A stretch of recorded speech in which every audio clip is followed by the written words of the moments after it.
विद्यार्थी मित्रों नमस्कार। श्री एसएन विद्यालय द्वारा चालता ई लर्निंग सेशन में हूँ जामुकिया जिग्नेश आप सौ विद्यार्थी मित्रों हार्दिक स्वागत करूँ छूँ। विद्यार्थीओ धोरण 6 विषय है गणित, चैप्टर नंबर 2 पूर्ण संख्याओं। एनी अंदर स्वाध्याय 2.2 ने आपणे छेल्ले 4 दाखला सुधी जोयुं हतुं। 4 दाखलाना 2-3 दाखला मैं तमने कराव्या हता, बाकीना तमने प्रेक्टिस तरीके आप्या हता। हवे पछीनो दाखलो छे 5मो, दाखला नंबर 5। दाखला नंबर 5 एवुं कहे छे आपणने, एक टेक्सी ड्राइवरे पोतानी गाडीनी पेट्रोलनी टांकीमां सोमवारे 40 लीटर पेट्रोल पुराव्युं। 40 लीटर पेट्रोल सोमवारे पुराव्युं अने बीजा दिवसे तेणे टांकीमां 50 लीटर पेट्रोल पुराव्युं। हवे एम कहे जो पेट्रोल की किंमत 65 रुपया प्रति लीटरे होय तो तेणे पेट्रोल पर केटला पैसा खर्चा कर्या हशे, केटला पैसा खर्च कर्यो हशे। तो आपने खबर के पहला दिवसे अने बीजा दिवसे आपने एम पूछ्युं के तो तेणे पेट्रोल पर केटला पैसा खर्च कर्या, बराबर। तो शुं करवानुं, तो के बंने दिवसना जे आप्या छे बेनुं आपणे शुं करवुं पड़शे, तो के बंनेनुं आपणे सरवाळो करवो पड़े तो ज खबर पड़े ने के सोमवारे बीजा दिवसे એટલે मंगळवारे 2 दिवसे કેટલું કુલ પેટ્રોલ થયું એના આધારે આપણે શું કરવું પડશે, પહેલા તો સરવાળો કરવો પડશે। તો આ રીતે આપણે લખી શકીએ,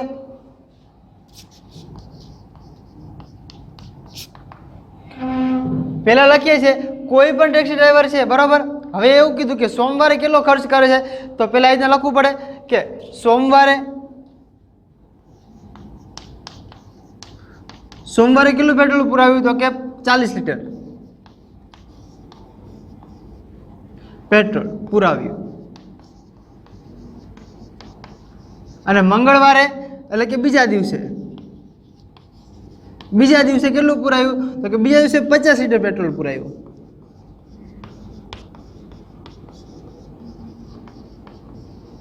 હવે બંને દિવસે કુલ પુરાવેલું તો અહીંયા લખી શકાય કે કુલ પુરાવેલું પેટ્રોલ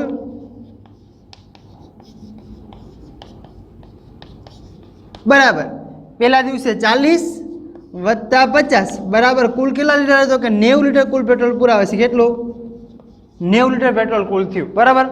हवे एम कहे छे आपणे के 1 लीटर पेट्रोलनो भाव केटलो छे, तो के अहींया उपर लखी शकाय लीटर, आ लखुं छुं पेट्रोल काउंस એટલે ખબર પડે પેટ્રોલનો ભાવ છે, આ લખું છું રૂપિયા। હવે આપણને कुल 90 लीटर મળે છે, બરાબર। तो जो कि 1 लीटर पेट्रोलना કેટલા રૂપિયા છે, તો કે 1 लीटर पेट्रोलना 65 રૂપિયા છે। तो कुल આપણને કેટલું મળે છે 90 लीटर, तो कि 90 लीटरना કેટલા આ રીતના થાય, ક્રોસ ગુણાકાર કરી નાખો। તેથી 90 ગુણ્યા 65 છેદમાં 1, આ બેનો ગુણાકાર કરો, 65 ગુણ્યા 90 કરીએ, અહીંયા આપણે લખી 65 ગુણ્યા 9 કરી મીંડું પાછળ મૂકી દેવાનું। 5 નો 45 નો પાંચડો વધી પડી 4, 9 6 54, 54 ને 4 58 થાય, 58 પાછળ મીંડું મૂકી દો, કેટલા આવશે 5850 રૂપિયા ખર્ચ કર્યો, બરાબર। સાવ સહેલો દાખલો છે, પહેલા સરવાળો અને પછી ગુણાકાર, બરાબર। બે જ વસ્તુ તમને જવાબ મળી જશે। હવે એના પછીનો દાખલો છે કોઈ દૂધવાળો એક હોટલમાં સવારે 32 लीटर दूध आपे छे अने सांजे 68 लीटर दूध आपे छे। એટલે આખા દિવસનું दूध શોધવું હોય તો શું કરશો, તો આ લખી શકાય કે આખા દિવસનું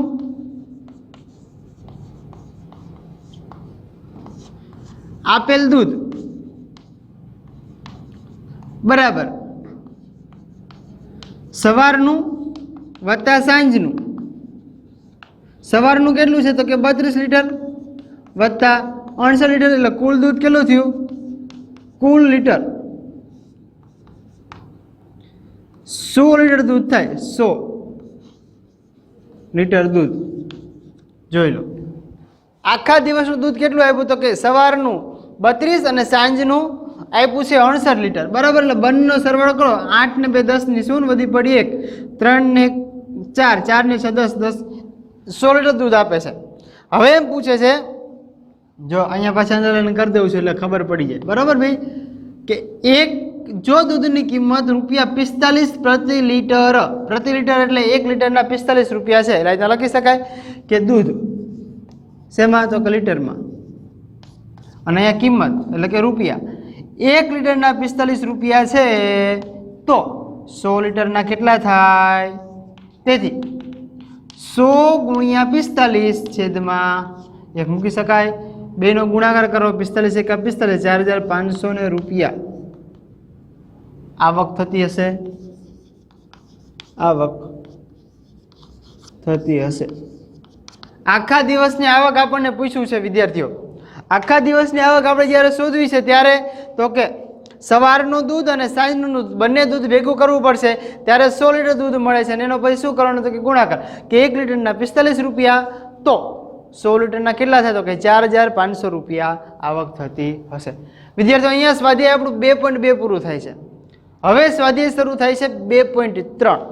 એની પહેલાં થોડુંક આપણે આગળની થિયરીની ચર્ચા કરી, બરાબર, કે કોઈ પણ સંખ્યાનો શૂન્ય સાથે ગુણાકાર કરો એટલે જવાબ આપણને શૂન્ય મળે. કોઈ પણ સંખ્યાનો શૂન્ય સાથે સરવાળો કરો એટલે એ જ સંખ્યા આપણને પોતે મળે છે.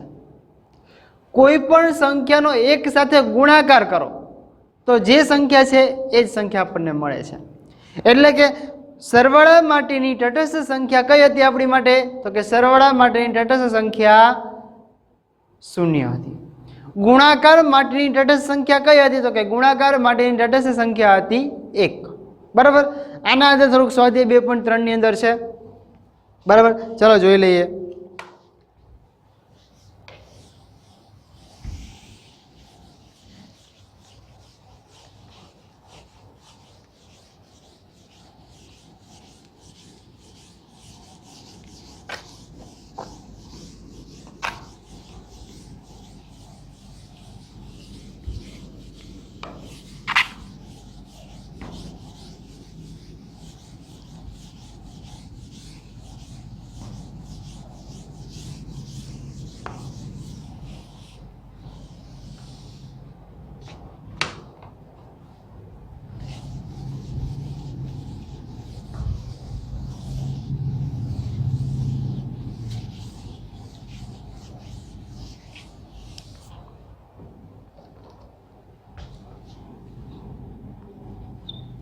સ્વાધ્યાય 2.3 એની અંદર વિદ્યાર્થીઓ દાખલા નંબર પહેલો,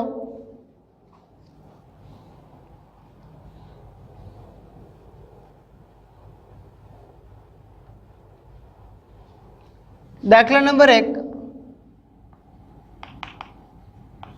પહેલા દાખલામાં એવું કહે છે નીચેનામાંથી કોનો જવાબ શૂન્ય નથી? આવો પ્રશ્ન પૂછ્યો છે. 4 રકમ આપણને આપી છે. પેલી 1 આપી છે 1 + 0, બી આપ્યું છે આપણને 0 ગુણ્યા 0, સી આપ્યું છે 0/2, અને ડી આપેલું છે આપણને 10 - 10/2. અને બીજી રકમ પણ તમને કહી દઉં સાથે સાથે, દાખલા નંબર 2. એમાં એવું પૂછ્યું છે જો 2 પૂર્ણ સંખ્યાઓનો ગુણાકાર, જો 2 પૂર્ણ સંખ્યાઓનો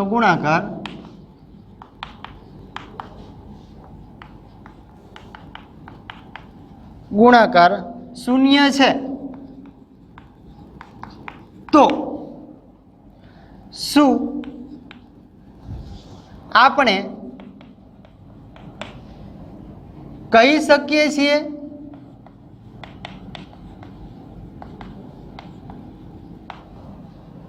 કે આ સંખ્યાઓમાંથી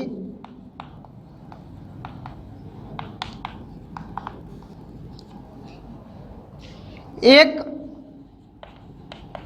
કે બંને સંખ્યા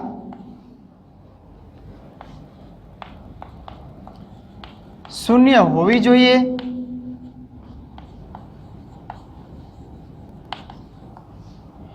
ઉદાહરણ આપી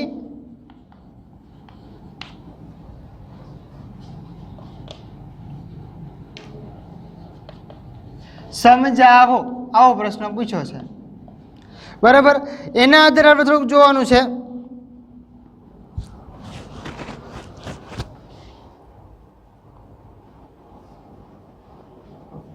જો પહેલો પ્રશ્ન આપણે લઈએ તો પહેલા પ્રશ્નમાં એવું પૂછ્યું આપણને કે નીચેનામાંથી કોનો જવાબ શૂન્ય નથી. તો પહેલા તો બધાને આપણે ગુણાકાર ભાગાકાર જે આપ્યું છે આપણે કરી નાખીએ, બરાબર. પહેલો છે 1 + 0. તો મેં નિયમ આધારિત તમને કીધું કોઈ પણ સંખ્યાનો શૂન્ય સાથે સરવાળો કરો તો જે સંખ્યા આપી છે પોતે જ સંખ્યા મળે. એટલે 1 + 0 કરો એટલે કેટલા મળે? 1 જ મળે. એટલે આનો જવાબ શૂન્ય નથી આવતો. હવે ખબર છે કોઈ પણ સંખ્યાનો શૂન્ય સાથે ગુણાકાર કરો તો જવાબ તમને કેવો મળવાનો છે? તો કે શૂન્ય જ તમને મળવાનો છે, બરાબર. અહીં તો 0 × 0 જ આપ્યું તો શું મળશે આપણને? જવાબ કેવો મળશે? શૂન્ય મળશે. 0 ભાગ્યા 0 આપ્યું છે પણ ભાગાકારને આપણે ગુણાકારમાં ફેરવતા આવી રીતના થઈ જાય કે 0 × 1/2 આ રીતના મૂકી શકીએ. તો 0 × 0 ને કોઈ પણના અંશની અંદર 0 હોય તો જવાબ શું મળે આપણને? શૂન્ય જ મળવાનો છે. અહીંયા જોઈ લો 10 માંથી 10 જાય તો 0/2 તો જવાબ કેટલો મળે? શૂન્ય જ મળે. પ્રશ્ન એવો પૂછ્યો છે કે કોનો જવાબ શૂન્ય નથી. તો કોનો જવાબ? તો લખવાનું કે એનો જવાબ શૂન્ય નથી. ચાલો બીજો પ્રશ્ન. જો બે પૂર્ણ સંખ્યાઓનો ગુણાકાર શૂન્ય છે તો શું આપણે કહી શકીએ કે આ સંખ્યાઓમાંથી એક કે બંને સંખ્યાઓ શૂન્ય હોવી જોઈએ? ઉદાહરણ આપી સમજાવો. હવે આપણને બધાને ખબર છે કોઈ પણ સંખ્યાનો શૂન્ય સાથે ગુણાકાર કરીએ તો જવાબ શૂન્ય જ મળે છે, બરાબર. તો લખી શકાય ઉપરથી પેલું તો કે હા, જો બે પૂર્ણ સંખ્યાઓનો ગુણાકાર શૂન્ય છે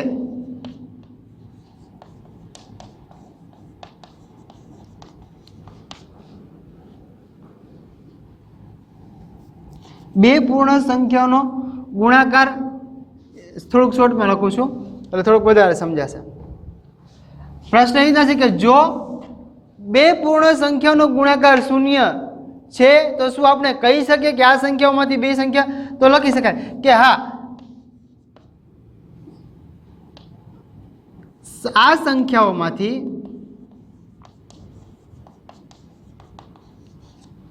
એક કે બંને સંખ્યાઓ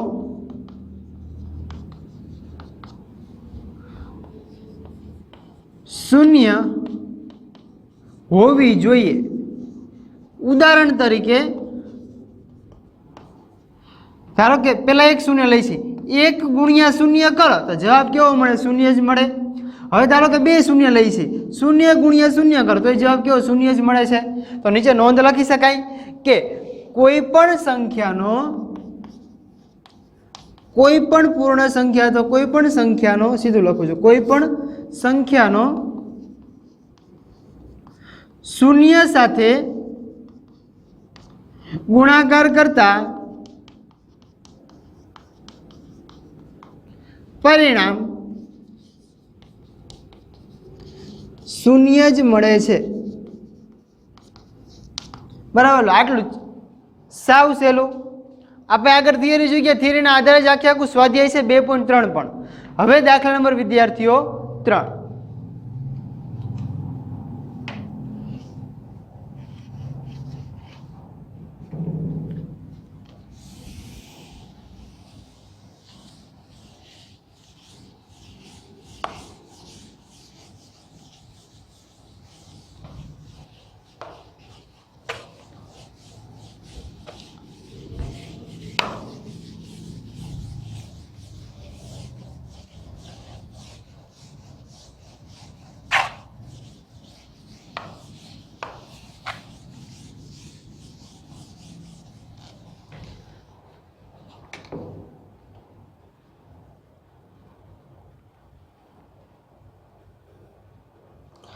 દાખલા નંબર 3. જો 2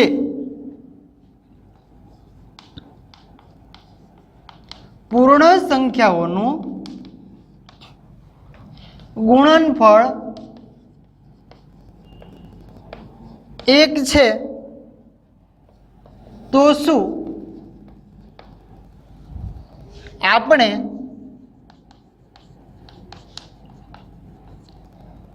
કહી શકીએ છીએ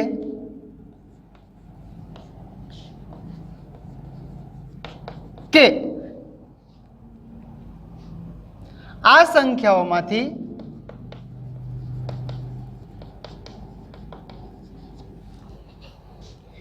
એક કે બંને એકના બરાબર હોવી જોઈએ? ઉદાહરણ આપી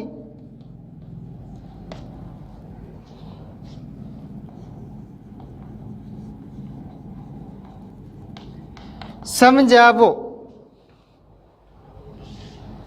અને પ્રશ્ન દાખલા નંબર 4 એવો છે કંઈક,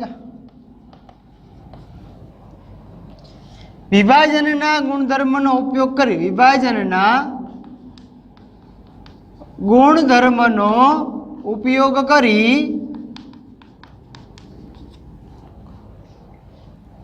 શોધો. એમાં પહેલો પ્રશ્ન એવો છે, આવો દાખલો આપણે સ્વાધ્યાય 2.2 ની અંદર આવી ગયેલો છે, એક દાખલો છતાં પણ તમને હું કરાવી દઉં છું. બરાબર?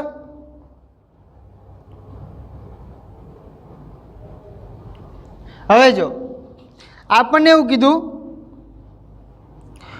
કોઈ પણ સંખ્યા જો બે પૂર્ણ સંખ્યાનું ગુણનફળ 1 છે તો શું આપણે કહી શકીએ કે આ સંખ્યાઓમાંથી એક કે બંને સંખ્યા શૂન્યના બરાબર હોવી જોઈએ? બરાબર. અને ઉદાહરણ આપી આપણે સમજાવવાનું છે. અહીં લખું છું આન્સર કરીને, જો બે સંખ્યા એક હોય તો જ ગુણાકાર 1 થવાનો છે.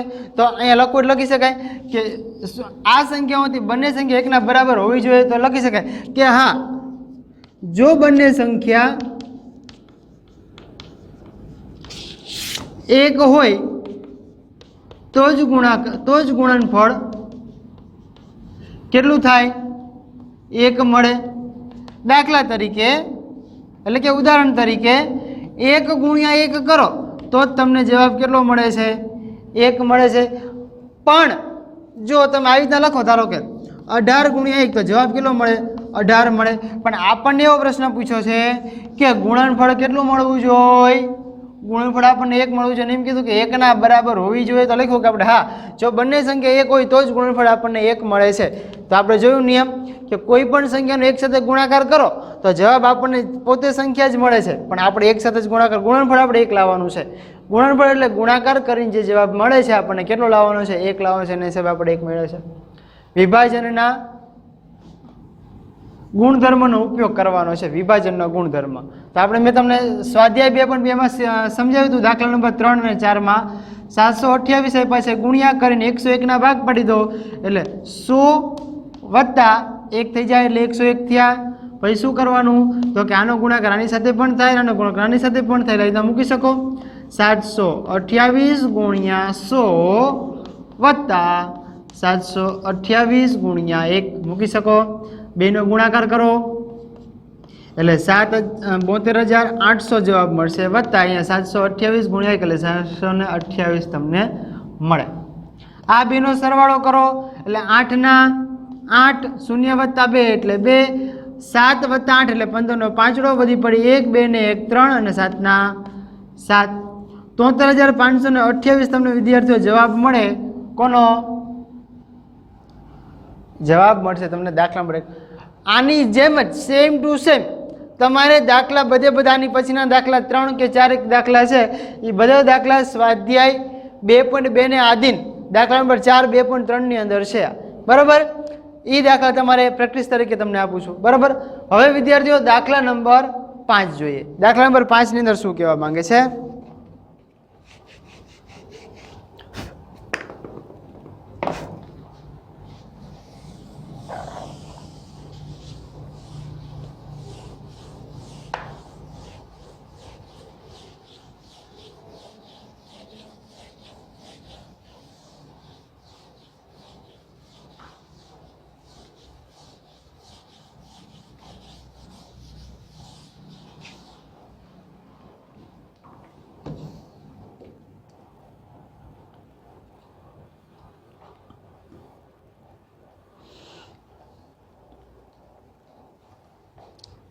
દાખલા નંબર 5 નિમ્નલિખિત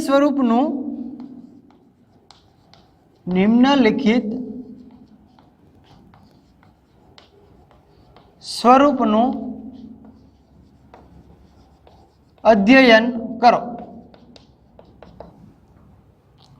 આપણને એ પૂછે 1 × 8 વત્તા 1 બરાબર 9. પછી એ પૂછે 1 12 × 8 વત્તા 2 બરાબર એ પૂછે 98. 123 × 8 વત્તા 3 બરાબર એ પૂછે 987. 1234 × 8 વત્તા 4 જવાબ આપણને આપ્યો છે 9876. 12345 × 8 વત્તા 5 બરાબર 98765. અહીંયા સુધીનું આપણને આપ્યું છે અને પ્રશ્ન પાછો નીચે એવો લખ્યો છે આગળના 2 પગથિયા લખો. આગળના 2 પગથિયા લખો. શું તમે કહી શકો કે કઈ સ્વરૂપનું કાર્ય કરે છે? શું તમે કહી શકો છો કે સ્વરૂપ કઈ રીતે કાર્ય કરે છે? અને આપણે હિન્ટ કરીને આપેલું છે, ઈશારો કરીને લખેલું છે. જો ચોપડીમાં ઈશારો કરીને તમને વિદ્યાર્થીઓ આપેલું છે 12345 ના બરાબર કરીને આપ્યું છે 11111 વત્તા 1111 વત્તા 111 વત્તા 11 વત્તા 1 અને એને પછી આવીને તમને આપેલું છે. આવો ઈશારો તમને ખાલી કરેલો છે, બરાબર. અને આ જ 2 આધારે આપણે થોડુંક જોવાનું છે. કોઈ પણ કાર્ય તમે કરો છો એના આધારે તમારે ચાલવાનું છે. હવે જો આપણને એમ કીધું કે 2 પગથિયા તમારે લખવાના છે, હિન્ટ આપણને આપી દીધી છે, બરાબર. અહીંયા શું થયું કે 1 × 8 એટલે 8 × 8 વત્તા 1 એટલે 9 થઈ ગયા. પણ એ કેવી રીતે કાર્ય થયું? તો આવી રીતના થયું તમારું 1 વત્તા 8 થઈ ગયું, બરાબર. અથવા 1 × 8 કરીને વત્તા 1 કર્યું છે. અહીંયા તમને હિન્ટ આપી છે. કેટલાની આપી છે? તો કે 12345 ની હિન્ટ આપી છે. તો કે કેવી રીતના આપી છે? તો કે 11111 વત્તા 1111 વત્તા 111 વત્તા 11 વત્તા 1 આપ્યું છે. હવે અહીંથી આપણે આગળ ચાલવાનું. છેલ્લું સ્ટેપ આપણું કયું છે? તો કે આ છે 12345 બરાબર ગુણ્યા 8 વત્તા 5 અને જવાબ આપ્યો છે 98765. આપણે આનાથી આગળના 2 સ્ટેપ ચાલવાના છે. 2 સ્ટેપ ચાલવા માટે વિદ્યાર્થીઓ આપણને જો થોડુંક લોજિક છે આની અંદર. શરૂઆતમાં અહીંથી જોઈ લો. પહેલાં એકડો, પછી 1 2 1 2 3 1 2 3 4 1 2 3 4 5 5 સુધી. હવે આગળનું 6 સંખ્યા લેવાની. તો અહીંયા હું સ્ટેપ માટે મૂકું છું 1 2 3 4 5 અને 6 ગુણ્યા 8. ગુણ્યા 8 બધામાં સરખા છે જો. એટલે અહીંયા કેટલો હું મૂકી દઈશ? ગુણ્યા 8 વત્તા અહીંયા પછી આગળ લાઈનમાં 1 2 3 4 5. હવે કયા આવશે? તો કે 6 બરાબર. જવાબ જો અહીંયા 9 ઊંધા આગળ ચાલશે 9 પછી 9 8 9 8 7 9 8 7 6 9 8 7 6 5. હવે આગળ 4 સુધી આવશે એટલે 9,87,654 આટલું આવે. ગુણાકાર કરો તો પણ એ જ મળે. ગુણાકાર કરીને સરવાળો કરો તો તમને જવાબ એ જ મળે. પણ થોડુંક હિન્ટ આપણને આવી છે ને થોડુંક. હવે આ જ વસ્તુ આપણે હિન્ટ સ્વરૂપે લખવી હોય તો આના રીતે લખી શકાય. 6 વખત એકડા છે, બરોબર. 1,11,111 વત્તા 11,111 વત્તા 1,111 વત્તા 111 વત્તા 11 વત્તા 1. એ કોનું આવ્યું? ખાલી આટલાનું જ આવ્યું. આટલાનો જવાબ આવ્યો. પછી આ તો સરખું જ રહેશે ગુણ્યા 8 વત્તા 6 એટલે જવાબ તમને કેટલો મળે? આ જ જવાબ મળે. આ આપણો એક જ સ્ટેપ છે. હજી એના પછીનું બીજું સ્ટેપ. અહીંથી એક સંખ્યા આગળ વધી જવાની. થઈ ગયા ગુણ્યા 8 વત્તા 7 જવાબ કેટલો મળશે આગળની સંખ્યા તો કે 98,76,543 મૂકી શકાય બરાબર હવે આને હિન્ટ આવી રીતે લખવું હોય તો આ રીતે લખી શકાય 11,11,111 1,11,111 વત્તા 11,111 વત્તા 1,111 વત્તા 111 વત્તા 11 વત્તા 1 આ જવાબ ખાલી કેટલાનો મેળો આપણને ખાલી આનો છે અને આ જે છે એ તમે એમને મૂકવાનો ગુણ્યા 8 વત્તા 7 એટલે જવાબ કેટલો મળે ઉપરનો જવાબ તમને મળી જાય બરાબર લો આ વિદ્યાર્થીઓ છે આપણું હિન્ટ સ્વરૂપનું દાખલા નંબર 5 વિદ્યાર્થીઓ અહીંયા આપણું સ્વાધ્યાય 2.3 પૂરું થયું અને સાથે સાથે ચેપ્ટર નંબર 2 પૂર્ણ સંખ્યાઓ પણ પૂરું થાય છે હવે જે નેક્સ્ટ લેક્ચરમાં ચાલુ કરશું ચેપ્ટર નંબર 3 થેન્ક યુ